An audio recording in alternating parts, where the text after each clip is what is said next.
एक रात जब मैं नशे में धुत होके छोड़ जाने वाले की बेवफाई पर रो रहा था, तब मुझे एक लड़की का मैसेज आया।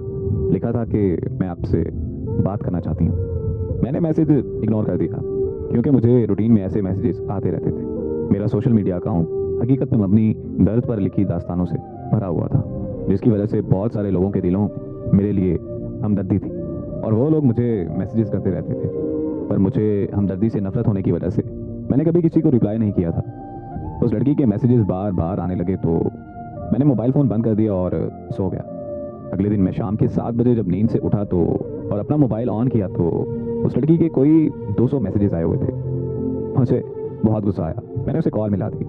उसके कॉल अटेंड करते ही मैंने उसकी खूब इंसल्ट की और कॉल बंद करके उसे ब्लॉक कर दिया। थोड़ी देर में ही मुझे एक और रॉन्ग नंबर से कॉल आ गई।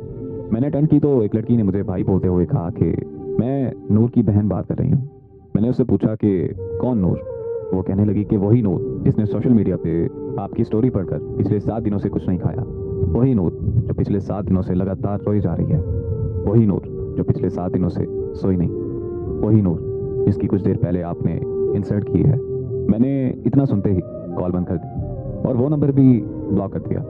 रात को जब मैं फिर से नशे में धुत हुआ तो मुझे अजीब ख्याल आने लगे और एक अजीब सी बेचैनी होने लगी कि आखिर ये नूर लड़की है कौन और ऐसा क्यों कर रही है। तजस्सुस इतना बढ़ गया कि मैंने उसे अनब्लॉक किया और कॉल कर दी। कॉल उसकी बहन ने अटेंड की। मेरे हेलो करते ही मुझे कहने लगी कि अगर नूर को कुछ हुआ तो मैं तुम्हें छोड़ूंगी नहीं।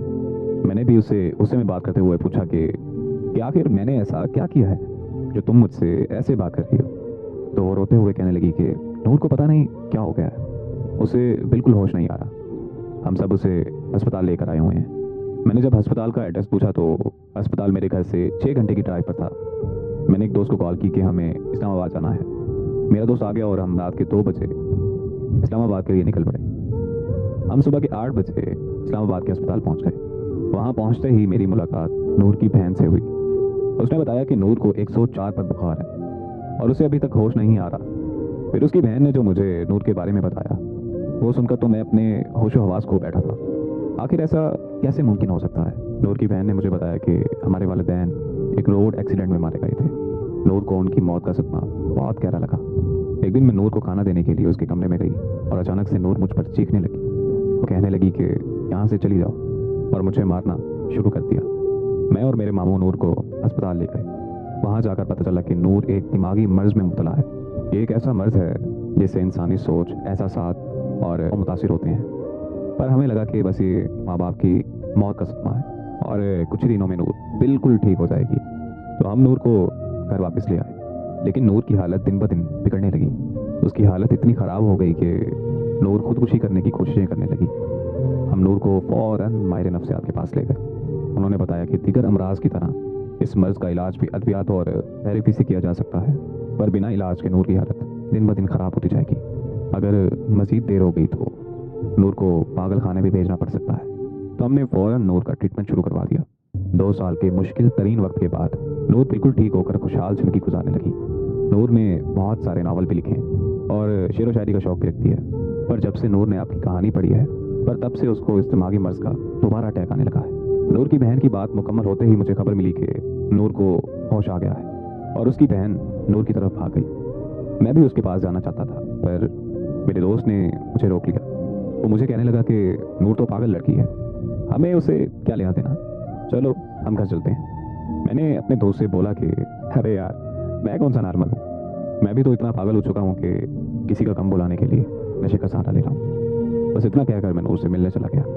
नूर मुझे देखते ही उठकर बैठ गई। उसकी खुशी की कोई इंतहा ही नहीं थी। जिंदगी में पहली बार मैंने खुद की वजह से किसी के चेहरे पर खुशी देखी थी और उसके चेहरे पर खुशी देखकर जो मुझे सुकून महसूस हो रहा था, वो सुकून मैंने पहले कभी महसूस नहीं किया था।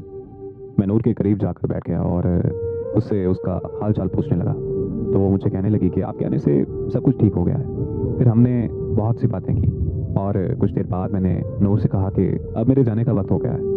नूर ने जब ये सुना तो पता नहीं उसकी हंसी अचानक से कहाँ चली गई। उसके हाथ पांव कांपने लगे और आंखें नम हो गईं। मैंने नूर की हालत देखते हुए अपने दोस्त को कॉल की और उसे कहा कि तुम चले जाओ, मैं बाद में आ जाऊँगा। इतना सुनते ही नूर के चेहरे पर मुस्कुराहट फिर से वापस आ गई। मैं और नूर 2 दिन तक अस्पताल में रहे। वो 2 दिन मेरी ज़िंदगी के सबसे खूबसूरत दिन थे। हमने एक साथ जीने मरने की कस्में दिखाई थी। 2 दिन बाद नूर को अस्पताल से छुट्टी मिल गई और हम दोनों अपने अपने घर चले गए। फिर हमारी फ़ोन पर दिन रात बातें होने लगी और ऐसे ही 1 साल गुजर गया। वो जहनी तौर पर बिल्कुल ठीक हो चुकी थी और मैं भी नशा मुकम्मल तौर पर छोड़ चुका था। यहाँ तक कि हमारी शादी के लिए हमारी फैमिलीज़ भी रजामंद हो चुकी थी। ज़िंदगी में सब अच्छा चल रहा था कि अचानक एक खबर ने मेरी दुनिया हिला कर रख दी। मुझे पता चला कि नूर की बहन की मौत हो गई। ये खबर मिलते ही मैं नूर के घर पहुंच गया। वहां पहुंचकर पता चला कि नूर की बहन ने प्यार में धोखा खाने के बाद खुदकुशी कर ली और नूर को फिर से वही दिमागी मर्ज का अटैक आया। नूर को अस्पताल में फिर से एडमिट कर दिया गया। वहाँ नूर के दिमाग की शरीयान फटने से नूर को ब्रेन हेमरेज हो गया और 6 दिन बाद नूर की भी मौत हो गई।